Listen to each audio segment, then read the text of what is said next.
Assalamualaikum warahmatullahi wabarakatuh. Alhamdulillah, salatu wassalamu ala rasulillah wa ala alihi wa sahbihi wa mawalah, la hawla wa la quwata illa billah. Allahumma la sahla illa ma ja'atahu sahla wa anta taj'alul hazna idha syi'ta sahla. Allahumma alhimna as-sawab wa jannibna az-zalal. Allahumma salli ala sayyidina Muhammad salatan tuwassi'u biha lana al-arzaq wa tuhassinu biha lana al-akhlaq wa ala alihi wa sahbihi wa barik wa salim amma ba'du. Kaifa halukum? Insyaallah bikhair kullukum ya. Semoga selalu dalam keadaan sehat ya anak-anakku kelas 7, kelas 8 putra maupun putri. Seperti yang sudah saya sampaikan di kelas di minggu terakhir kita sebelum liburan ini, bahwa ada tugas yang perlu kalian selesaikan selama di rumah. Nah, salah satunya adalah menyimak materi ini. Semoga dengan materi ini kita semakin tambah ilmunya, kemudian bisa mendekatkan diri kita kepada Allah Subhanahu wa taala, juga bisa kita amalkan dalam kehidupan sehari-hari. Nah, apa sih yang perlu saya bahas di materi kali ini, yaitu mengenai isu-isu kontemporer, mulai dari puasa, sholat tarawih, zakat, dan sholat dalam perjalanan. Nah, di kelas 7 mungkin sholat dalam perjalanan sudah saya sampaikan atau Ustadz Fatur sampaikan.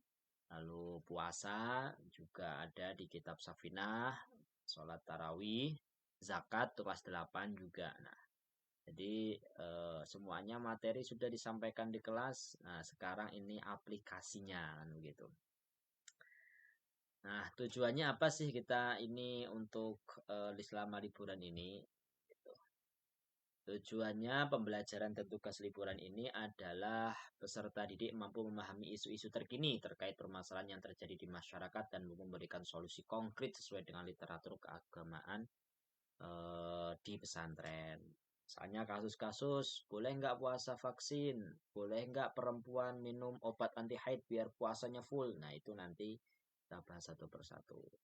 Yang kedua, peserta didik ikut andil dalam kegiatan-kegiatan keagamaan selama liburan, mulai dari praktek sholat dalam perjalanan, membayar zakat, dan menghitung zakat yang dikeluarkan, tata cara membayar zakat, dan lain sebagainya. Nah, ini kalau bisa ikut andil apa yang sudah kamu pelajari di pesantren, dipraktekkan di rumah. Ya, gitu. Jangan hanya praktek di pesantren. Lalu kemudian yang ketiga, peserta didik termotivasi untuk menggunakan kesempatan liburan yang bertepatan dengan 10 hari terakhir bulan Ramadan dengan ibadah dan amalan-amalan yang sudah pernah diaplikasikan selama di pesantren. Nah, kalau bisa ada di nomor terakhir, ada tugasnya nomor terakhir itu checklist mengenai tugas-tugas kamu atau bukan amalan-amalan yang kamu lakukan selama 10 hari terakhir bulan Ramadan. Nah, untuk yang pertama, tentang isu kontemporer terkait puasa. Suntik vaksin infus. Boleh nggak sih kita suntik vaksin dan infus saat berpuasa? Yang otomatis kalau misalnya suntik itu obat ya, misalnya ada orang pas sakit panas disuntik biar panasnya turun, ya boleh. Vaksin biar nggak kena COVID. Infus nih, ternyata dia nggak mau makan, nggak nafsu makan, lemes, nggak tahu diinfus. Nah, itu hukumnya apa sih? Hukumnya apa? Dan ternyata di sini hukum suntik, vaksin atau infus ya bagi orang yang berpuasa. Maka boleh jika dalam keadaan darurat. Nah, kalau memang udah keadaan darurat, urgent, ya boleh kan begitu. Namun, ulama berbeda pendapat dalam masalah suntik membatalkan puasa atau tidak. Nah, suntik ditulis ya. Apa rinciannya jika suntikan tersebut berisi suplemen sebagai pengganti makanan atau penambah vitamin, maka membatalkan puasa. Infus biar nambah vitamin begitu. Suplemen yaitu batalin puasa karena ia membawa makanan yang dibutuhkan ke dalam tubuh. Intinya membawa makan walaupun gak lewat lubang tapi karena isinya suplemen. Yang nomor dua, yang pendapat yang kedua dari pendapat ketiga tadi tidak mengandung suplemen. Jika tidak mengandung suplemen hanya berisi obat maka diperinci. Yang diperincinya apabila disuntikan lewat pembuluh darah maka membatalkan puasa. Kalau nyuntikannya Kan yang pertama suplemen sudah pasti batalin puasa. Nah sekarang nggak suplemen tapi disuntikkan lewat pembuluh darah, maka batalin puasa. Nah kalau disuntikkan lewat urat-urat yang tidak berongga, maka tidak membatalkan puasa. Nah itu rinciannya ya. Silahkan ditulis di kertas tugas kalian bahwa ada 3 pendapat mengenai suntik, vaksin ataupun infus. Nah ini dasarnya ada di Takrir As-Sadidah, hukmul ibrah tajuzu li dharurah walakin ikhtalafu fi ibtali halis shaum ila akhirih. Kemudian permasalahan yang kedua, donor darah ataupun bekam. Sama aja kan donor darah sama bekam itu kan tentunya ngeluarin darah kan, ngeluarin darah dari tubuh itu batalin puasa atau tidak? Hukumnya makruh sebab hal itu bisa membuat tubuh melamah. Donor darah dan bekam di ketika berpuasa hukumnya makruh. Maksudnya adalah tidak membatalkan puasa. Nah, sumbernya apa ini? Di sini ada Asy-Syarqawi di bab mayukrahu fi shaumi aili ajli wa gitu. Seterusnya itu pokoknya al-hajmu itu intinya adalah bekam atau donor darah itu makruh, enggak membatalin puasa. Gitu. Terus yang ketiga menelan ludah atau dahak. Menelan ludah atau dahak. Apabila ludah atau riak atau dahak itu melewati batas atau keluar dari batas anggota batin di dalam tenggorokan. Jadi udah ngelewatin tenggorokan yang paling dalam sini gitu. Tempat keluarnya huruf hamzah dan ha, a kan paling sini ujung. Ha, bukan kho. Kalau kho ini udah gitu. Kho ini udah di luar dan bukan buta hak menurut Imam Nawawi, maka menelannya membatalkan puasa. Intinya kalau udah keluar daripada dalam tenggorokan, udah keluar di tenggorokan paling dalam, maka batalin puasa kalau ditelan, kan begitu. Dan apabila belum melewati batas anggota batin dalam tenggorokan, maka menelannya tidak membatalkan puasa. Sedangkan menurut pendapat bahwa menelan riak atau dahak itu tidak membatalkan puasa, yakni selagi riak itu tidak keluar ke mulut atau masih ada di dalam rongga mulut. Nah, jadi di sini pendapat yang ada rincian ya. Kalau memang keluar daripada riak dulu nih, riak ini kalau keluar daripada tenggorokan paling dalam, udah keluar kok ditelan lagi, maka itu batalin puasa. Tapi kalau yang ludah itu selagi masih di dalam mulut gitu loh. Tidak keluar ke mulut, tidak keluar ke bibir sampai bibir, maka itu enggak batalin puasa. Kemudian yang nomor 3 menghirup fix atau inhaler yang biasanya orang pilek itu di sini. Nah itu hukumnya apa? Hukumnya ketika kita flu di bulan Ramadan terus kita menghirup fix inhaler maka puasanya tidak batal. Tapi bila tanpa ada keperluan hukumnya makruh. Kenapa? Karena itu ibaratnya kayak kita lagi masak, kemudian kita nyium bau. Batalin nggak nyium bau masakan gitu. Kalau batal repot kan begitu. Nah, bedanya apa sama ngerokok, Ustadz? Kan begitu. Nah, rokok itu kan asapnya itu kan benda masuk ke dalam tubuh kan begitu. Nah, itu batalin puasa. Kalau ini kan cuma bau, bau itu nggak kelihatan, maka itu nggak batalin puasa. Tapi kalau nggak ada keperluan, maka hukumnya tidak berbahaya sampainya aroma pada penciuman. Begitu juga dari bibir seperti aroma kemenyan atau lain pada rongga yang tembus pada meskipun dengan karena ia bukan tergolong ain atau benda. Itu ya, jadi menghirup fix inhaler itu tidak membatalkan puasa, tapi makruh kalau nggak ada keperluan. Permasalahan yang kelima, perempuan minum obat anti haid boleh enggak? Kan begitu. Boleh enggak perempuan minum obat anti haid? Gitu. Menurut Kang Syafi'i diperbolehkan asalkan tidak menimbulkan bahaya pada dirinya. Nah, ya puasanya gimana ya? Puasanya tetap sah, tapi hukumnya perempuan minum obat anti haid itu hukumnya boleh jika tidak menimbulkan bahaya pada dirinya. Maksudnya ketika minum obat anti haid tapi terus akhirnya kamu nanti keguguran atau kalau apa namanya eh misalnya kamu nanti misalnya ya pokoknya bikin bahaya lah tubuh kamu. Nah itu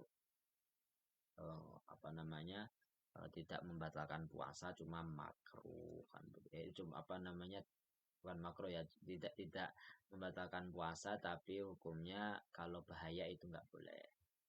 Yang keenam puasanya sopir. Boleh nggak sopir itu nggak pernah puasa? Tidak boleh tidak puasa. Berarti sopir ini harus puasa. Karena apa? Karena akan meninggalkan kewajiban puasa selama-lamanya. Kecuali ada niat mengkodok puasa. Namun menurut Ibnu Hajar selama dalam bepergian boleh membatalkan puasa. Orang yang kerjaannya sopir itu kalau bisa puasa, puasa. Gitu. Karena kalau dia diperbolehkan nggak puasa terus, maka dia akhirnya setiap bulan Ramadan nggak pernah puasa dong kan begitu. Nah, tapi kalau misalnya dia niat nanti akan mengkodok puasa, maka boleh. Tapi kapan dong kerjaannya sopir mulu kan begitu. Jadi kalau bisa sopir tetap puasa gitu karena khawatir nanti nggak bisa mengkodoknya. Yang ketujuh, puasa seorang yang saat azan subuh masih makan dengan dalil diperbolehkannya makan sampai azan selesai. Ada sebuah hadis yang mengatakan bahwa Nabi itu pernah berkata, barang siapa yang lagi makan tapi sudah azan, maka udah selesai. Apa itu maksudnya makannya? Diterusin makan deh sampai azan selesai. Itu maksudnya bagaimana? Makan dan minum di malam Ramadan itu masih diperbolehkan hingga jelas terbit fajar. Ya, mau dari maghrib sampai adzan subuh itu masih boleh kan begitu. Sampai adzan subuh ya. Oleh karena itu jika dia makan dan minum atas dasar dugaan bahwa fajar belum terbit, kemudian nyata bahwa fajar telah terbit, maka puasanya batal dan ia diwajibkan mengkodok mengganti puasanya saja menurut ulama Hanafiyah. Sementara itu disunahkan mengakhirkan makan sahur di mana jeda selesainya sahur dan terbitnya fajar itu kira-kira sekadar pembacaan 50 ayat Al-Quran sebagaimana tersebut dalam hadis riwayat Zain bin Sabit radhiyallahu anhu. Beliau berkata, kami makan sahur bersama Nabi Shallallahu alaihi wasallam, kemudian beliau berdiri untuk sholat. Saat itu antara azan dan sahur sekira 50 ayat. Nah, maksudnya begini nih tadi itu. Tadi orang makan dan minum. Lalu kemudian dia nggak tahu azan terbit fajar. Pokoknya saya menduga ini itu apa namanya? Saya menduga bahwa fajar itu belum terbit gitu loh. Saya masih tetap makan. Ternyata saya baru nengok, udah azan ternyata. Dari tadi udah hayalal falah. Lah, tadi aku makan, nah udah batal puasanya gitu. Karena baru menduga tapi udah azan batal puasanya kan begitu. Nah, antara hadisnya Nabi itu antara sholat subuh dengan berhenti sahur kan begitu. Itu berdiri untuk sholat itu 50 ayat Al-Quran. Maksudnya interval atau jeda waktu antara selesainya sahur kami dan sholat kami. Dari riwayat ini ulama mengambil pendapat kesunahan imsak sebelum fajar demi memastikan keabsahan puasa. Dan dalam riwayat ini pula terdapat bantahan kepada khawarij masa kini yang telah berfatwa kepada masyarakat untuk meneruskan makan dan minum meski waktu subuh telah masuk dan muazin telah mengumandangkan azan. Padahal sebagaimana telah diketahui bahwa muazin di masa ini selalu azan ketika fajar telah terbit. Oleh karena itu sesiapa yang makan atau minum bersamaan mendengar azan fajar, maka ia berdosa dan batal puasanya ya. Jadi orang azan nih terus kamu lagi makan, loh ya udah batal karena apa? Karena sudah terbit fajar, kamu belum puasa tapi malah sudah batal puasanya. Ya paham ya? Tuh, itu maksudnya hadis bahwasanya hadis yang mengatakan suruh nerusin puasa itu azannya zamannya Nabi itu dua kali. Ada yang azan pertama, azan kedua. Azan pertama dilakukan oleh sahabat Bilal, azan kedua itu dilakukan oleh sahabat Ummi Maktum. Kalau Ummi Maktum tandanya bahwa fajar telah terbit, kalau azannya Bilal belum, masih jam 3 malam kira-kira. Kemudian sholat tarawih ya. Kemudian tentang sholat tarawih. Sholat tarawih itu sholat tarawih 20 rakaat 3 witir atau 8 rakaat 3 witir. Nah, mari kita bahas ini. Silahkan simak video berikut. Nah, silahkan simak video berikut ya. Tolong didengarkan. Tarik suara.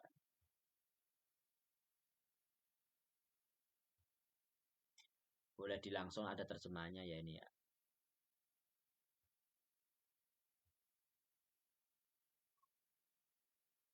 ومن أعظم أمثلة هذا الإجماع اتفاق أمة محمد صلى الله عليه وسلم على صلاة التراويح أنها 20 ركعة. جمع عمر بن الخطاب الرجال على قارئ، وجمع النساء على قارئ، وصلى بهم 20 ركعة، وفيهم كبار أصحاب رسول الله صلى الله عليه وسلم فيهم العبادلة وفيهم العشرة المبشرون بالجنة، أجمعوا على إجماع قولي صلاة التراويح 20 ركعة، وإجماع فعلي فعلوها ولم يعترض عليهم أحد من زمن الصحابة إلى يومنا هذا، وإجماع سكوتي كلهم أقر عمر بن الخطاب على أن صلاة التراويح 20 ركعة، ولم يجد من يعترض على عمر إلا في هذا العصر. فقال الألباني: من زاد في صلاة التراويح عن 8 ركعات كمن زاد ركعة في صلاة الظهر، يعني كفار. يعني كل من صلى 20 ركعة من الصحابة والتابعين والأئمة المجتهدين كافر، لأنه زاد في صلاة التراويح كما لو زاد في صلاة الظهر ركعة. ولا أفتري عليه، كتابه موجود ويمكن أن كل واحد منكم أن يقرأه. وتمسك به الناس الآن أكثرهم لأنه يوافق هوى، ما يريد أن يصلي 20 ركعة، يصلي 8 ركعات، لا إشكال في هذا. صلى ركعتين ما في مشكلة، صلى 4 جزاه الله خيرا، صلى 20 جزاه الله خيرا. لكن لا تقل هذا بدعة، لا تقل هذا لم يكن مشروعا، كأنك تلزم كل أمة محمد صلى الله عليه وسلم الكفر.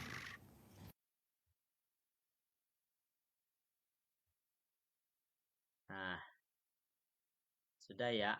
Nah, sudah nyimak video tadi. Kesimpulannya apa sih kesimpulan video tadi? Itu guru kita ya, Syekh Hasan itu. Beliau mengatakan apa kesimpulannya?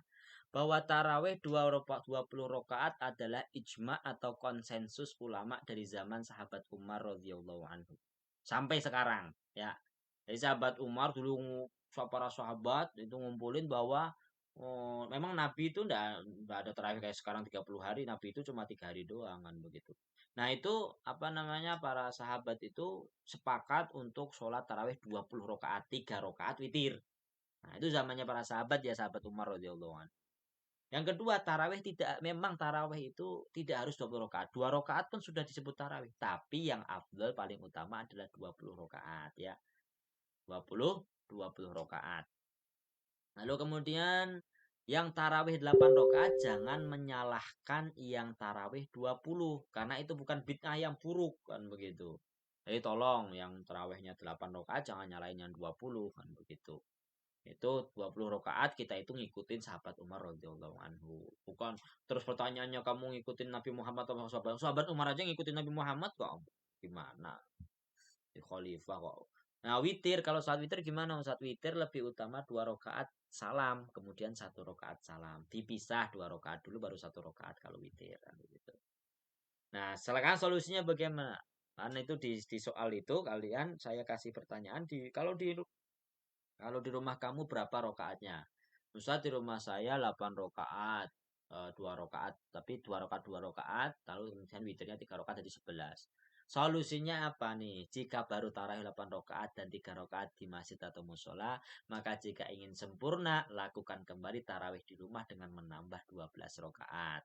Boleh sendiri, boleh berjamaah. Jika sholat witir, maka tidak boleh satu malam 2 kali witir. Nah, jadi solusinya nih, ketika kamu sudah nulisin, Ustaz, surat tarawih saya 8 rakaat. Kalau saya pengen sempurna dan saya sempurnakan 8 rakaat, 12 rakaat di rumah sendiri kan misalnya. Paham sampai sini semuanya ya, gitu. Nah, kemudian bab yang ketiga tentang zakat fitrah dan zakat mal atau uang. Nah, zakat fitrah nih. Kemudian, nah zakat fitrah ditunaikan dengan mengeluarkan 1 sok beras yang berkualitas atau setara dengan 2,75 kg. Terserah, misalnya di masjid kalian 2,5 enggak apa-apa. Tapi yang paling afdal 2,75, kalau paling aman 3 kg. Silakan tanya orang tua kalian berapa per orang untuk bayar zakat fitrahnya. Tapi paling aman adalah 2,75. Yang nomor 2, bila zakat fitrah ditunaikan dengan mengeluarkan uang, maka dapat dilakukan dengan solusi sebagai mazhab Syafi'i, mazhab kita bahwa zakat itu dengan makanan pokok. Zakat itu dengan makanan pokok. Makanan pokok kita apa? Beras ya beras. Kita nggak boleh beralih ke uang karena mazhab kita melarangnya. Maksudnya nggak boleh zakat dengan uang. Kecuali jika ngikutin mazhab Hanafi. Maksudnya apa? Caranya bagaimana? Yang A dilakukan secara tidak langsung dengan tetap mengikuti mazhab Syafi'i, yaitu ambil zakat, misalnya Lajisnu di sini, atau pengelola zakat lainnya di masjid, menyediakan paket beras yang berkualitas, per paket berisi 2,75 kg, dan dapat dilakukan dengan kerjasama pihak ketiga untuk kemudian dibeli oleh muzaki dan dikeluarkan sebagai zakat fitrah disertai niat dan bimbingan dari amil.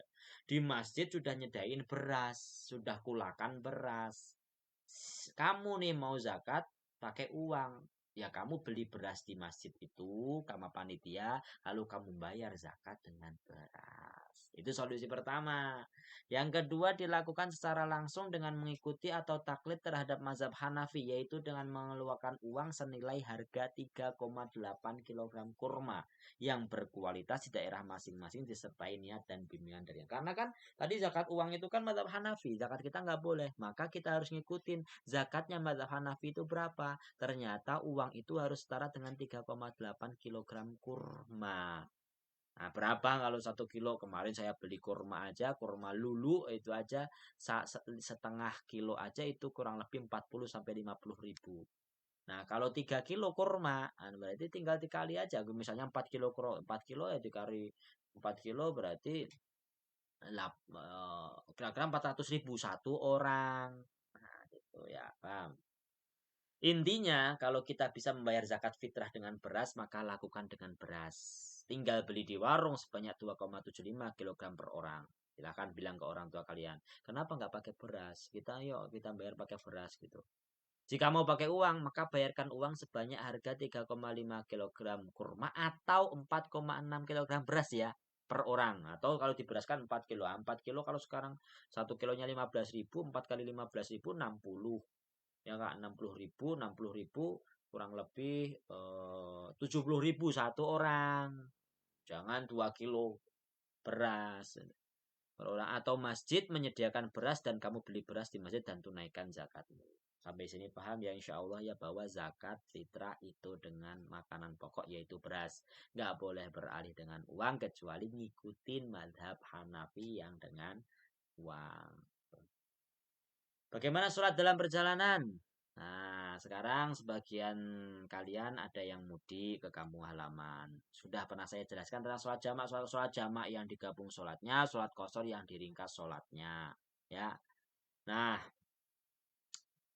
gimana caranya? Misalnya nih tujuan mudik atau kampung halamanmu adalah Surabaya. Rumah tempat tinggalmu adalah Tangerang. Maka lihatlah di Google Maps jarak batas Tangerang dengan kota Surabaya. Ini yang soal nomor 4 ya. Gitu. Nah, jika melebihi 81 km maka sudah boleh jamak dan qashar. Jika kamu berangkat sekitar pukul 9 pagi dan akan sampai kira-kira pukul 9 malam, maka boleh jamak qashar sholat zuhur, asar, dan maghrib isya. Tulis, Ustadz saya mudik dari Tangerang ke Surabaya. Jaraknya segini, berarti saya boleh qashar, berarti saya boleh jamak dan qashar. Saya melakukan sholat jamak qashar, sholat ini, sholat ini. Dah.